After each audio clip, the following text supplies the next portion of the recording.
नमस्कार दोस्तों, ये वास्तु विज्ञान और वास्तुशास्त्र के जो हमने सीरीज़ ली है, इसमें पता नहीं कुछ लोग नए हैं, कुछ पुराने हैं। जो नए हैं उनके लिए हम कुछ बातें रिपीट कर देते हैं, जो पुराने हैं वो तो पीछे से देखते ही आ रहे हैं।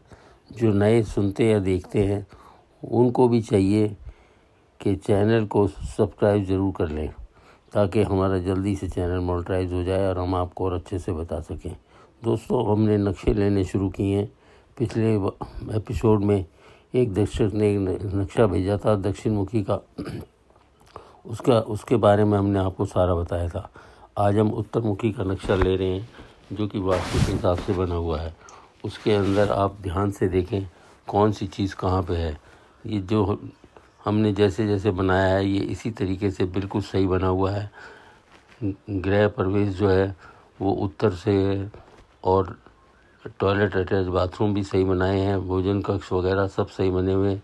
जो घर के मुखिया का कक्ष लिखा हुआ है या मालिक का कोना, दो जगह लिखा हुआ है। ये इसका मतलब है कि जैसे पिताजी जिंदा हैं तो वो मालिक हैं, वो घर के दक्षिण पश्चिम के कोने में सो सकते हैं। जैसे बड़ा लड़का बहू हैं, शादीशुदा हैं, वो उनके बराबर वाले कमरे में सो सकता है।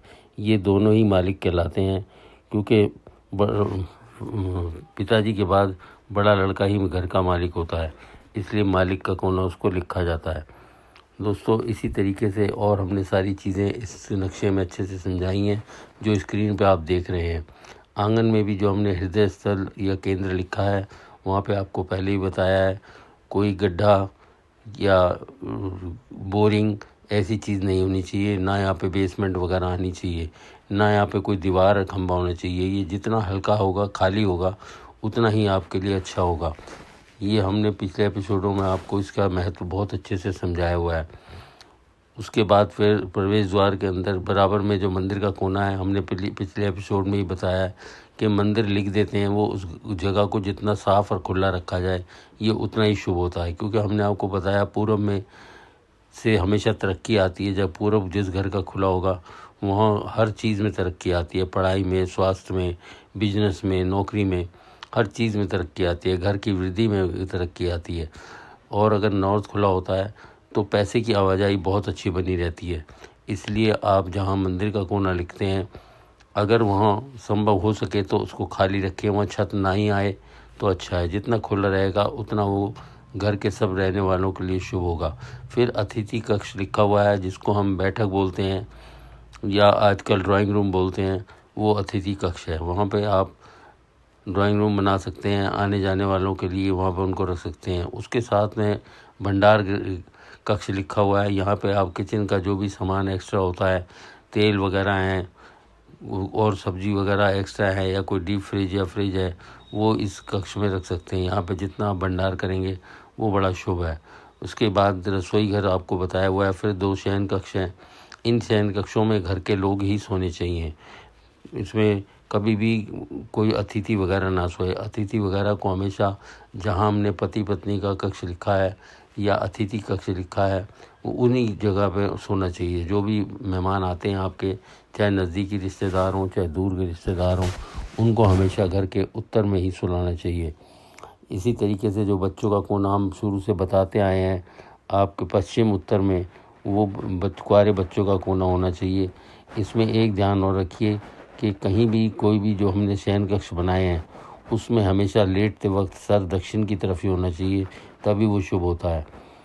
इसी तरीके से जो टॉयलेट होते हैं, इसके अंदर हमने आपको पहले भी बताया, आज फिर तो इस बात को रिपीट कर देते हैं कि टॉयलेट के अंदर जो WC सीट लगती है, वो सीट हमेशा या तो उत्तर की तरफ मुँह करके बैठना के हिसाब से लगे, या दक्षिण की तरफ। कभी भी पूर्व पश्चिम की तरफ पीठ या मुंह नहीं होना चाहिए, ये बड़ा अशुभ हो जाता है। इस बात का आप विशेष ध्यान रखें। इसी तरीके से आप बाकी चीज़ों का भी, जितने भी शयन कक्ष है, सब में सर जो है, सराहना जो है वो दक्षिण की ओर ही होना चाहिए, वो बहुत ही शुभ होता है। उसका कमरे का दरवाज़ा कहीं भी हो, लेकिन बेड इस तरीके से लगाएं कि सोने वाला दक्षिण में सर करके सोए। इसी तरीके से दोस्तों, घर के मुखिया और जो उसका बताया, उनका भी ऐसे ही है, सर उनका दक्षिण में ही होना चाहिए।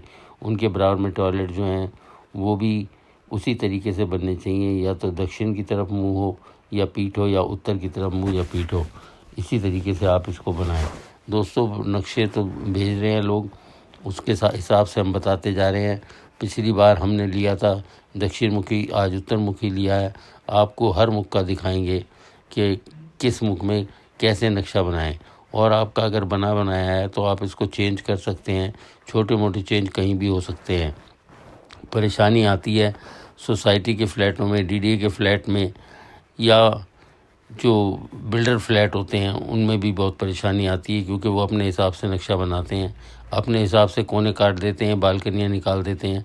अब ये किधर को बालकनी निकाली है उसके हिसाब से ही रेमेडीज़ बताई जा सकती हैं कि अगर कोई वहाँ पे अशुभ चीज़ हो गई है तो उसे कैसे शुभ कर सकते हैं। आपको हमने पहले भी बताया है कि अगर कोई समस्या होती है तो उसका समाधान भी होता है, हर चीज़ का समाधान होता है। लेकिन दोस्तों नक्शों में तो हम आपको मुख्य चीज़ बता सकते हैं, लेकिन जब आप विज़िट कराते हैं तभी असली उसका पता लगता है कि क्या वहाँ पे चीज़ नुकसानदायक है और उसको कैसे चेंज कर सकते हैं, क्या रेमेडीज़ उसकी हो सकती हैं। या आप सवाल जवाब में भी पूछ सकते हैं। जब हम लाइव आएंगे तब हम आपके प्रश्नों के उत्तर भी देंगे और नक्शे बना के स्क्रीन पे दिखाएंगे ताकि आप अच्छी तरह समझ सकें। दोस्तों चैनल को आप कभी भी सब्सक्राइब करना ना भूलें। जितनी जल्दी सब्सक्राइब कर देंगे उतना आपका लाभ होगा, चैनल मोनेटाइज होगा और हम जल्द से जल्द ऑन स्क्रीन आकर आपके हर सवालों का जवाब देंगे ताकि आपकी जो भी समस्याएं हैं वो सब दूर हों।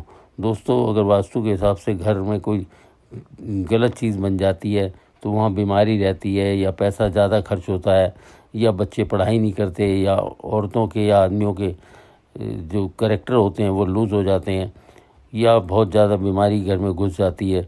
बहुत सी परेशानियां इसी कारण आती है, इसीलिए लोग भागे फिरते हैं। कोई मंदिरों में मस्जिदों में जाते हैं, कोई पंडितों के पास जाते हैं, कोई एस्ट्रोलॉजर्स के पास जाते हैं। अब सब अपने हिसाब से उपाय बताते हैं। फ़ायदा कर जाए तो सब कुछ ठीक है, ना हो तो कोई फ़ायदा नहीं होता। वास्तु एक ऐसा विज्ञान है जो बहुत ही पुराना है। इसके ऊपर बहुत अध्ययन हुए हैं। जो पुराने ज़माने में राजा भोज हुए हैं उन्होंने इसके ऊपर जो किताबें लिखी हैं उनको वास्तुशास्त्र कहा जाता है। बड़ा अध्ययन किया है लोगों ने इस वास्तु का, तब जाके इसमें बहुत सी ऐसी चीज़ें मिली हैं जिनसे लाभ होता है। आप बड़े ही सुकून से रह सकते हैं। दोस्तों अगर इसमें कुछ रह गया होगा तो अगले एपिसोड में हम फिर बताएंगे। आज के लिए इतना ही काफ़ी है। नमस्कार।